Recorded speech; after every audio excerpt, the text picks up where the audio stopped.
Mama Kakumu Junior Openjo, en adier ni rao osebedo shida sana e areas mag dho nam. Ma kata kilomita achiel be potin rao nyalo dhi kata mana kilomita 5 kaluwore gi kaka owuok e dho nam. To gima temo wacho na adwa goyo mos sana ne Makakumu mar wacho ni ripode gi nochiw to KWS kobiro oro kawo time kobiro to gi kaka bende ni ka gibiro to giriembo mana rao. Atimo mos sana gi gima otimore no. Emomiyo strategic plan manywa launch ni wa factor in issues ripode mwasebedo kwa yudo kaka achiel kuom wayudo nogone.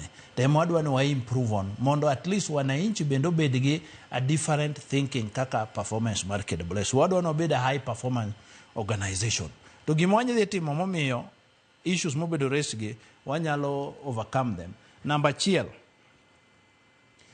sheria mar le ok en mana ni nyaka ineg le kokelo shida mara mora. Emomiyo na wacho ni kadiponi ng'ato neno adier ni area ni mae le nigi akili moni kama oluono emondo no lu ndalo duto te. Nikech mane moneno ni en safe to gisekiwa mondo chopi. That is the area makinyalo ng'iswa kuma yud report chon.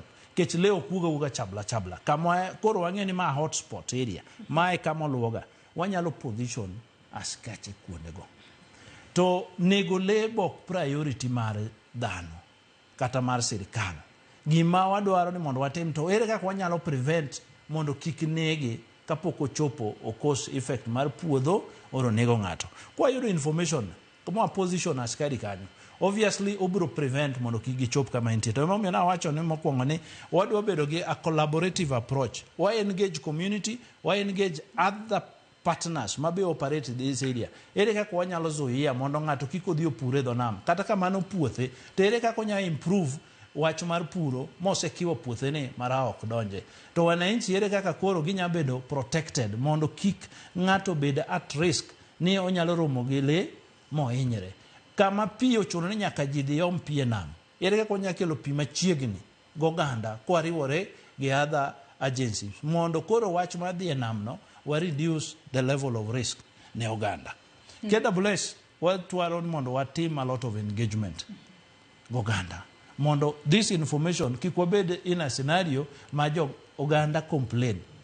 Emomiyo no wa recruit askari mondo presence marwa obed mang'eny kuonde ma oganda mayudo shida no nitiere. So then a lot of our population more recruit sani wabro deploy gi in areas ma wan gi so much of human wildlife conflict. It's mane threats sani ma wan godo e ndalo masani. Koro wabro make sure we've done an analysis across mwang'eyo the areas ma require a lot of our presence. Mondo deployment or team.